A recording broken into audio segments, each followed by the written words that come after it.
Pengenalan musik tutuhau kepada siswa-siswi SMP Lentera Kota Gunung Sitoli di Museum Pusaka Nias. Ini diperkenalkan oleh Bapak Amadetra Laia. Para pedagang di pulaunya sekitar 500 tahun yang lalu. Dan sebelum itu barangkali inilah yang digunakan. Makanya kita kenal yang namanya Araba, Paritia, dan Luna. Bagaimana? Yakin bahwa ini bisa menghasilkan 3 suara? Yakin. Pernah coba? Yakin. Coba satu begitu. Ya kita minta lagi dari Bapak dulu ya.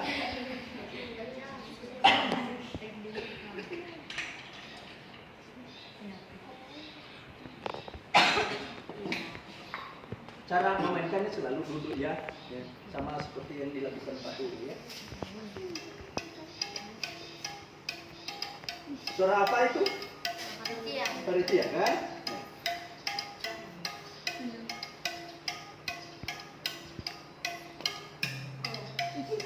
Suara gong kan?